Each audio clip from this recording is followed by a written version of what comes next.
بسم الله الرحمن الرحیم. السلام علیکم مرګرو. نن ډیره اهم موضوع ده. په دې باندې مالی کلم کړی وو، خو د ډیرو ملګرو دا خواهش وو چې په دې باندې وربل خبرې وشي. موضوع ده پیس اینڈ اکانومی. پیس مطلب امن، اکانومی مطلب معیشت یعنی اقتصاد. مونږ به د پښتنو په اقتصاد باندې خبرې کوو چې مونږ به د نورو دنیا سره کمپیریزن کوو چې مونږ په کم ځای کې پراته یو دنیا کم ځای ته لاړله. ٹھیک شوله. مونږ بار بار دا خبرې کوو چې مونږ سره ډیر زیات نیچرل ریسورسز دي، قدرتی وسایل. نیچرل ریسورسز یعنی الله پاک چې مونږ له سره کړي دي، لکه آیلینډ ګیس شول، دریابونه شول د اوبو په شکل کې، سره زر، سپین زر او معدنیات د ځمکې لاندې که څومره څیزونه دي د بهر، دا ټول نیچرل ریسورسز دي. خو موږ د هغې باوجود هم پښتون قام چې دی، موږ په دنیا کې یو غریب او بیکورډ یو. د دې وجه دغه ده چې دا نیچرل ریسورسز چې دي، په دې باندې کتابونه هم لیکلي. اوس شمس مومند صاحب ډېر ښکلی کتاب پې لیکلی دی. یو بل ډاکټر صاحب دی پېښور یونیورسټي کې چې و، هغې په دې باندې بلا لیکچر او سیمینارز کړي دي. خو محض په نیچرل ریسورسز باندې مونږ ښه کېږو نه تر څو پورې چې دا نیچرل ریسورسز مونږ راوباسلي نه وو. دا نه زمونږ نیکانو راوباسلی شول، نه زمونږ پلارانو راوباسل، او مونږ هم روان یو دنیا نه به پې لاړ شو، ځکه چې دې دپاره ټیکنالوژي پکار ده، دې دپاره معیشت پکار دی، پیسه کیپیټل پکار دی چې هغه زمونږ سره نشته. بل زمونږ په خاوره باندې امن نشته، بدامني ده. ٹھیک شو. نو چې بدامني وي نو هلته کې یو کار هم نه ټیک کېږي، نه هلته کې انویسټران راځي چې هلته کې انویسټمنټ وکړو. ټیک شوله. هلته کې انډسټریز جوړې شي، ځکه چې خلک انسیکیور فیل کوي. نو چې امن نه وي نو معیشت هم نه ټیک کېږي. نو راځو په دې باندې لږ علمي بحث کوو، خو یو مسکنسپشن به ختموو چې په دې باندې اگر چې مونږ کار هم ډېر کړی دی په امن باندې، او په دې باندې بالا خبرې هم شوي دي. خو داسې نه ده چې صرف امن سره هر څه تړلي دي. معیشت هم بعضې ځایونو کې امن وي، خو د هغې خلکو معیشت ټیک نه وي. نو په هغې به هم خبره کوو. راځو چې دا اول خو امن څه ته وایي. پیس.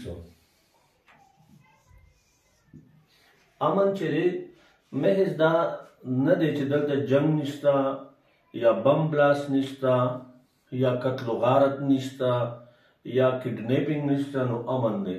امن ډېر ډېر څه محدود نه دی چې ستا فزیکل باډي چې کوم ستا د جسماني وجود دی دا محفوظ وي یا سر ته امن وي. دا امن دی، خو دا د امن یو لیمیټډ ډیفینیشن دی. امن دا هم دی چې ته ذهني طور باندې سټیسفاید وي، ستا ذهن چې دی هم مطمئن وي، ته انسیکیور نه فیل کوې. مثلا ستا سره روزګار وي، اوس که ستا سره روزګار وي خو ته په هغې کې هم انسیکیور فیل کوې چې هسې نه چې زما دا روزګار ختم شي، نو دا هم یو انسیکیورټي ده. یا ستا بچي وږي وي نو ستا سره فکر وي، اندېښنې وي، نو دا هم ستا بیا امن نشته. نو دې وجې نه پښتو کې متل دی چې وږي پیشو د زمري سره جنګ کوي. اوس په افغانستان کې امن شته، خو هغه ورونه دلته پاکستان ته راځي، دلته پولیس هم تنګوي، یو قسم بدامني ده هغې ته. خو په هغه بدامني کې هم خوشحاله وي. داسې موږ په دهشتګردي کې هم ولیدل چې ډېر بلا خلک صرف دې وجې نه یې ټوپک لاسته کړو چې د هغې سره روزګار نه و، د هغې سره بنیادي ضرورتونه نه وو پوره. په دې خبره ځان پوه کوي چې روټي، کپړه، مکان، تعلیم، علاج دا د هر انسان ضرورت دی.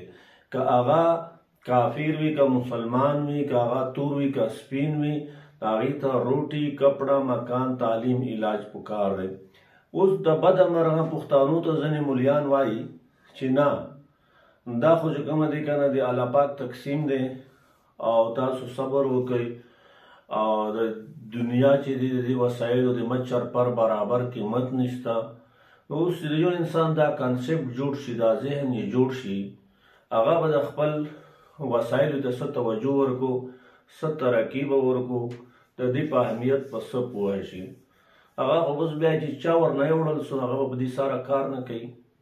نو یو خو به په دې باندې کار کول وي. نو امن خو ما تاسو ته ډیفینیشن وکړو. اکانومي د څه نه جوړه شوې وي؟ اکانومي د درې شیانو نه جوړه شوې وي. اکانومي معیشت ته وایي، اقتصاد. یو چې دی اګریکلچر،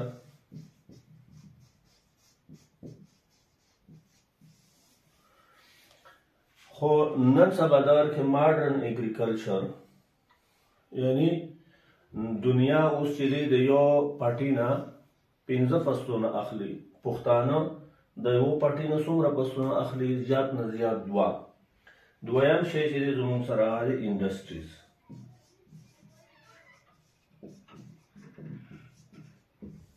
یعنی کارخانې چې دی مینوفیکچرینګ یونټس چې دا کم را میټیریل موږ ته پرووایډ کو اګریکلچر، د هغې نه چې موږ ته څه شیز جوړیږي، نوي شیان ترېنه جوړو، لکه کپړه جوړو، چینی جوړو، سټیل جوړو، یا نور پرزې جوړو، د ګاډي مشینري جوړو، هغه کارخانو کې لګي. نو اکانومي چې دی یو خو د اګریکلچر نه جوړه شوې ده، بل د انډسټري نه جوړه شوې ده. انډسټري ستا اکانومي، ستا معیشت جوړوي، ستا قومي دولت جوړوي. انډسټریز کې خلکو ته روزګار میلاو شي، جابس کریټ شي هلته کې، او تجارت چې کوم دی نوي پروډکشن وشي، هغه خرڅول وي. بل دریم شی چې دی هغه دی د اکانومي دپاره زموږ سره هغې ته وایي سروس سیکټر.